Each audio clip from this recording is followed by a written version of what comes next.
crew, abandon ship, bail out! Et bonsoir à tous, aujourd'hui on se retrouve pour une toute nouvelle critique. L'épisode 3 de Masters of the Air est disponible sur Apple TV+. Épisode que j'attendais beaucoup, vu que j'ai beaucoup aimé les deux premiers épisodes, qui étaient pour moi très forts. Et comme je l'avais dit dans ma critique précédente, où je parlais des deux premiers épisodes. Et donc là, le troisième épisode est disponible. Donc cet épisode, de quoi il parle? Donc, le groupe affronte sa mission la plus importante à ce jour, bombarder des usines aéronautiques vitales au fin fond de l'Allemagne. Donc voilà ce que raconte ce troisième épisode. Et donc, qu'est-ce que j'en ai pensé? Eh ben, je l'ai trouvé, je pense que c'est mon épisode préféré des trois pour l'instant. On attend de voir la suite petit à petit, mais je trouve que ça monte crescendo, cette série. Et c'est ça qui est très bien. C'est que on a eu deux premiers épisodes d'un coup qui étaient superbes, avec des personnages intéressants. Chaque personnage servait à quelque chose, même des personnages très secondaires. Et on avait vraiment une attache au personnage. Et là, dans l'épisode 3, je trouve que c'est encore plus poussé, exploré en profondeur. Notamment le personnage d'Austin Butler, qui est toujours aussi charismatique, aussi beau gosse, frère. Austin Butler, c'est la star montante d'Hollywood, une des stars montantes d'Hollywood. Et là, il joue très bien le rôle de ce lieutenant. Et là, dans cet épisode, on va encore plus explorer sa détermination. Tout donner pour réussir la mission, parce que tout repose sur ses épaules, en fait.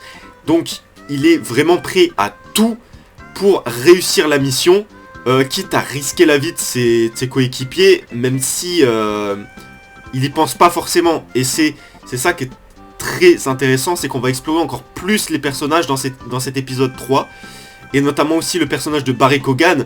Voilà, on va explorer lui, c'est le contraire clairement de Austin Butler, c'est-à-dire que il est prêt à tout, mais pour sauver ses amis, il est prêt à tout pour sauver ses amis, quitte à se mettre en péril lui-même. Et c'est ce qu'on va voir dans cet épisode 3. Et cet épisode 3 était très fort en émotion et très fort en action. C'était, comme le dit le synopsis, c'est leur plus grosse mission à ce jour. Et on le ressent parfaitement. Déjà, j'ai trouvé que la mission en elle-même, donc les combats aériens, etc., était plus facile à comprendre que dans les deux premiers épisodes. Parce que les deux premiers épisodes, on te lance direct dans le bain.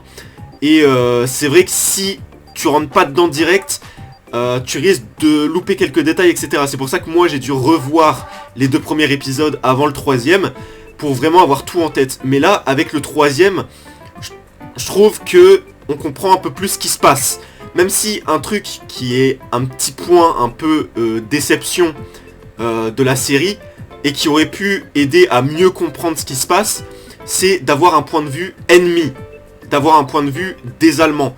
C'est peut-être pas le but, je ne sais pas, mais en tout cas, j'aurais bien aimé avoir un petit peu de point de vue des ennemis, parce que là, les ennemis, on les voit pas du tout. On les voit pas du tout. On voit les avions qui se battent entre eux, mais on voit pas du tout les ennemis. On ne sait pas ce qu'ils font, on ne sait pas ce qu'ils pensent, on connaît pas leur stratégie, etc. J'aurais bien aimé avoir juste le minimum de point de vue ennemi, pour qu'on comprenne un peu mieux les combats et qu'on ait un peu plus de contexte et de détails sur les combats, et qu'on ait plus le point de vue de chaque team. Vous voyez un petit peu? Et c'est juste un seul point négatif que j'ai trouvé, parce que ici c'est plus simple à comprendre, parce que on a vu les deux premiers épisodes, donc on sait à quoi s'attendre. Il y a au début de l'épisode la stratégie et les personnages qui se préparent au combat, et ensuite on a le gros combat. Et là je trouve vraiment que c'est le combat le plus spectaculaire des trois épisodes. Voilà, on sent complètement les 250 millions de budget, parce que je crois que la série a coûté 250 millions de budget, ce qui est immense pour une série. Et donc, c'était spectaculaire. Spectaculaire. Entre les personnages qui sont développés pendant le combat, et qu'on voit vraiment leur motivation, leur conviction à fond, ils sont vraiment... Là, c'est le festival de performance d'acteurs. C'est magnifique. On a des combats superbes avec les chorégraphies des avions. C'est magnifique dans les airs. Les effets spéciaux sont sublimes. les scènes de combat sont prenantes, c'est vraiment très tendu cet épisode. Cet épisode il est très tendu.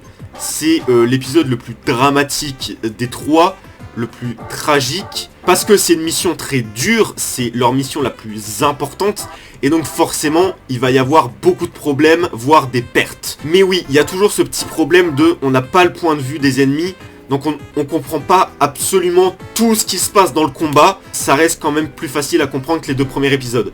Les 2 premiers épisodes, c'est vrai que j'étais un peu perdu pendant les scènes de combat, je comprenais un peu pas trop...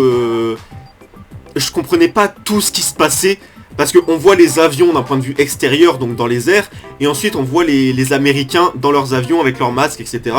On comprend pas absolument tout, et je pense qu'un point de vue ennemi aurait aidé à mieux comprendre. Et je pense que ça aurait amené quelque chose d'intéressant en plus dans la série, mais c'est pas non plus très grave, et là cet épisode 3 est complètement compréhensible. J'ai beaucoup aimé la tournure qu'a pris cet épisode 3, de virer complètement dans le tragique, parce que oui, la guerre c'est quelque chose de tragique, c'est quelque chose de dramatique, et là on va vraiment y aller à fond. Dans cet épisode, c'est l'épisode le plus fort en émotion des 3, le plus spectaculaire au niveau des combats, et le plus fort, et qui nous apprend le plus sur les personnages. Ou en tout cas, cet épisode va de plus en plus loin dans le développement de personnages et dans l'écriture des personnages. Donc, c'est une super série pour l'instant, ça tient totalement la route, c'est super, ça monte crescendo dans la qualité, et il y a 9 épisodes normalement, j'ai hâte de voir la suite. En tout cas, nous on se retrouve très bientôt pour le prochain épisode de Masters of the Air, dites-moi ce que vous en avez pensé en commentaire, et nous on se retrouve très bientôt pour une nouvelle critique.